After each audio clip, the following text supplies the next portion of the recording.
Hey guys, welcome back to the Solid State Gamer Weekly Mailbag series. Today is Tuesday, December 30th, and I'm your host, John Rivera, as always. And just to give you guys a little lowdown on what's going on the site so far, the solidstategamer.wordpress.com. This is it right here. Check it out. Matt Off-White broke a story about DDoSing of the PSN as well as the Xbox Live interface for both major systems, and he goes into detail as to why that happened and how it's been circumvented, and how both companies, Microsoft and Sony, are engaging in measures to stop that from happening in the future. So be sure to check that out. Also, I recently published another quick look video, this time another PlayStation game, another launch title, and this is the original Tekken. So be sure to check that out. I struggle a little bit when I fight Heihachi Mishima, but you know, it's been a year since I played that game, and it's honestly been a while since I played a new fighting game, so please forgive my gameplay. Also, it's really hard to play a video game and talk at the same time, so. But speaking about games, this is the weekly mailbag series, so I actually have a huge update in this regard. I've received a bunch of stuff through the interwebs, and I'm going to show you guys a little bit of that right now. So, this is a copy of the Sega 32X game Metalhead. It's basically a MechWarrior style combat simulation with mechanized robots. And you know, I'd seen some gameplay videos of this on the YouTubes, and it seemed really interesting. And the music actually seemed pretty decent for a Sega 32X game. So I thought, hey, what the heck? Why not pick it up and give it a go? And in the future, I'll do a slew of 32X game quick look videos. And I've also been wanting to review some 32X games for the site proper. As you can see right here, there's this weird label on here. I'm assuming this is put on here by the person who sold me this game. I don't really like this sort of thing because it leaves a bunch of residue on the cartridge.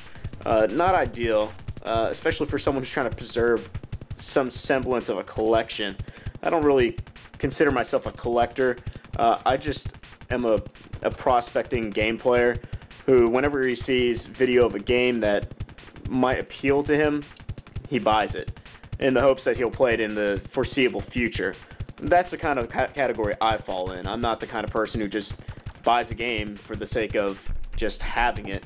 I want to play it. I want to experience it. I want to figure out how it falls into the history of gaming in general. So, but yeah, there's that right there.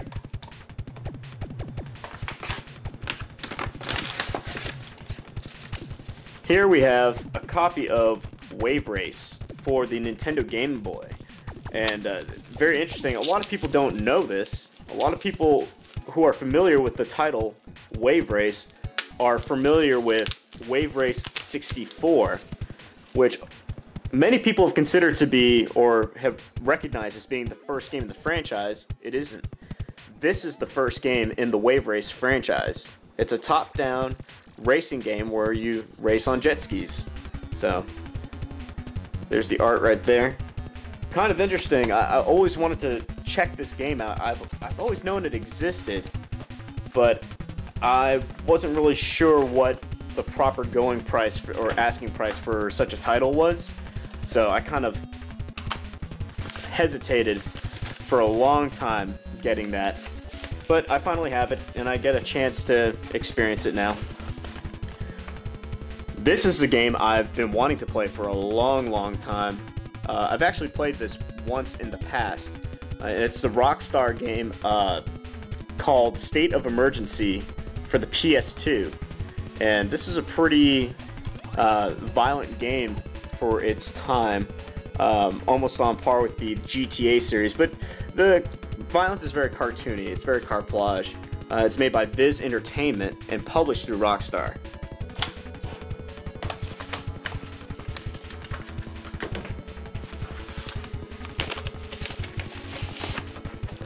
Now, you might be wondering why I bought this Sneak King.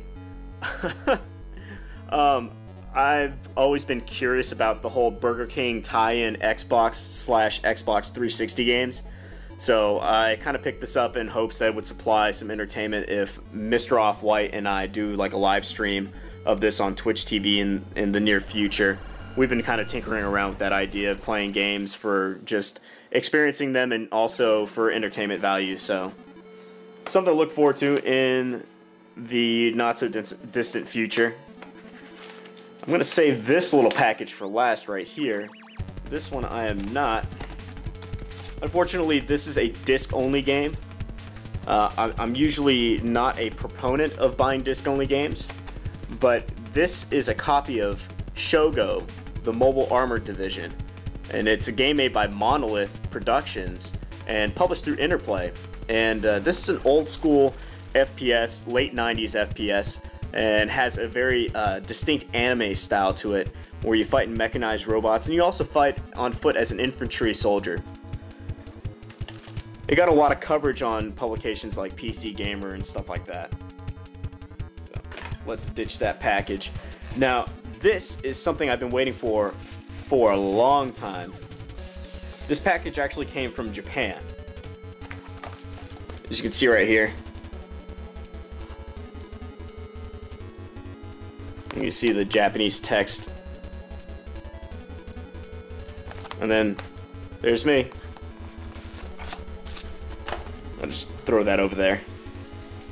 Now, this is a game series that, for me, has been well sought after. It's the Mobile Suit Gundam side story series. And it's a part of the Blue Destiny storyline of Mobile Suit Gundam. It's like a spin-off canon of the original Mobile Suit Gundam. And there was a manga series, again, like in Japan only, and then they decided to release a three-part game series based off the Blue Destiny story, and in some ways extending the storyline a little further.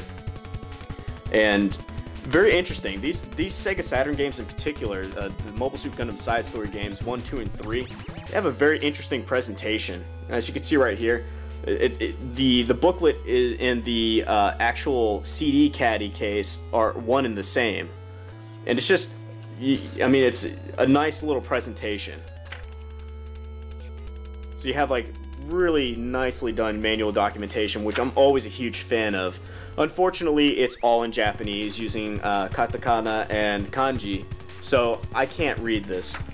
And also the voices in the game are also only in Japanese. However, a lot of the text is in English, which means that this game is somewhat import friendly. So this is the first game. But the reason why I bought the 2 games was to get this one. I already owned the first 2 games, so this one right here is just an extra copy. So if anybody out there is looking for a copy of Mobile Suit Gundam Side Story Part 1, just let me know in the email, solidstateromcast@gmail.com, and we'll talk further about that. But this is what I bought those 2 games for, was this particular one. This completes my Blue Destiny Mobile Suit Gundam Side Story collection for the Sega Saturn. And the reason why I bought these is because I'm a huge fan of mecha anime, and I'm also, like, particularly Mobile Suit Gundam. I'm a fan of other serials as well.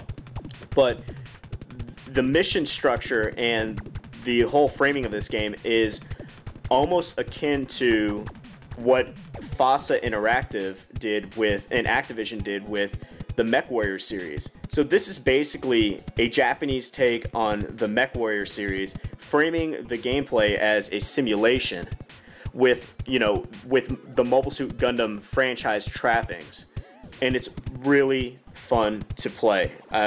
It's very much an action-oriented ordeal, and I mean, you can do everything. I mean, you can fire your Vulcan cannons, you can shoot your laser rifle, you can, pull out your laser sword, your beam sword, and like slash at other mobile suits. And the sound effects and the music and stuff, it's just impeccable. I cannot give enough praise to this game series.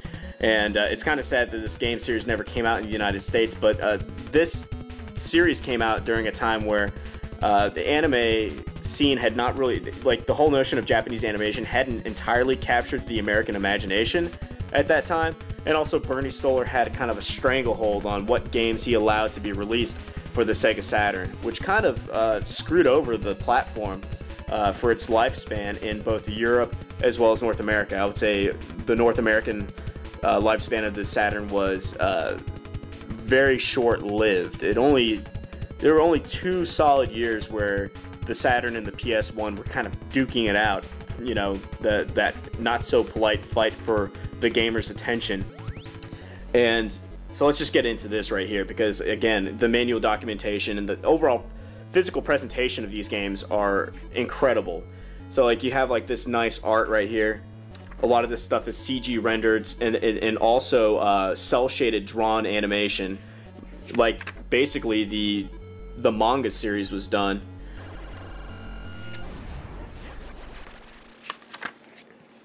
So here we have the control layout right here for the Sega gamepad. But if you look right here, you know what that is, guys? That is the Sega Saturn twin stick controller. Yes. So the last 2 installments of the Mobile Suit Gundam Side Story series, part 2 and 3, they natively support the twin stick. And you can see right here all the different combinations and what they're supposed to do. Obviously, again, it's in Japanese, so I don't understand a lick of it, which is unfortunate because I really want to read this entire manual from start to finish. And it's explaining some of the mechanics right here, like it's explaining the jump jets that you use. Showing the actual interface. This is what the game generally looks like. It's framed as a first-person in the cockpit simulation. I mean, it's an incredible game series. Now, unfortunately, the first game came out before the Sega Saturn Twin Stick was a thing. So the first game does not natively support it. You can plug in the Twin Stick and play the game. It does work to a certain extent, but the mapping of the stick functions and the trigger and bumper button functionalities is kind of wonky. It's a really goofy layout, but what that first game lacks, these last 2 games, the second and third, make up for in spades.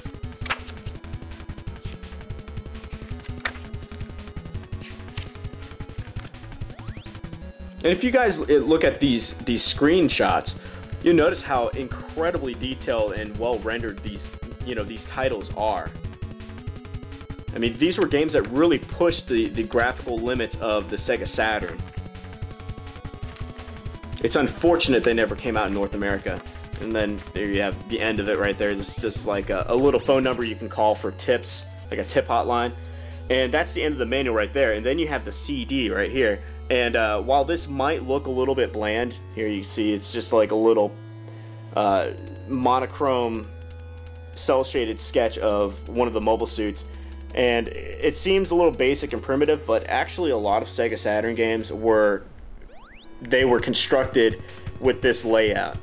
You know, your art, your game art, including the logo, any supplemental visual aids or graphics, took up the top 2/3 of the disc, and then the lower third would actually show the brand of the company that made the game, the fact that it's a compact disc, its serial number saying made in Japan, and then also the Japanese Sega Saturn logo for its brand. So that's how a lot of Japanese Sega Saturn games were artistically arranged, unlike the North American style. I actually prefer this one because it's just, you know, it's simple, but it's short and sweet and to the point. So that's Mobile Suit Gundam Side Story 3 for the Sega Saturn. And like I said, if anybody's looking for an extra copy, is looking for a copy of this game, let me know. I've got an extra copy. And this one's also in good condition, like the one that I have in my display case. So hopefully I'll get a chance to take a crack at these games, especially with the twin stick support. I'm waiting for my studio lighting stuff to come in, so that way I can do videos with not only raw video game capture, but also proper physical live motion principal photography. A lot of that stuff is hard to do without the proper lighting. So once that Studio Light stuff comes in, we'll start delving into stuff like experimenting with Let's Plays and live streams and stuff. We're really anxious about starting something on Twitch TV, called Solid State Gamer Live. Where we'll, on certain days of the week, we'll stream video of us, playing a game. So that way you guys can at least see what the games are all about, how you can find a copy, how expensive they are, how accessible it is to own a copy of that certain game that we're playing. So I'm definitely looking forward to that. I'm excited about that. There's a lot of stuff that we want to do for the site proper that right now we just don't have the resources to do, but we're working very hard to fix those problems, and we're making little steps towards making all that stuff possible. And we're also trying to grow our team because it's really hard for us to do videos, do audio productions, and do written features for the site. So we're looking for people in the greater Lexington area of Kentucky who are capable of writing articles and doing reviews in the proper context, and just people who have a love for the industry of games and just games in general and stuff. And so, once all that stuff happens, once all those little pieces fall into place, we'll be able to bring content on a fairly regular basis. And, here's to hoping, and here's to, looking forward toward the future. So anyway, that pretty much concludes this installment of the weekly mailbag. As always, I'm John Rivera signing off, saying thank you guys for watching. If you guys have any comments, suggestions, be sure to email us, solidstateromcast@gmail.com, and be sure to visit the website proper, thesolidstategamer.wordpress.com. And again, thank you guys, and see you guys next time.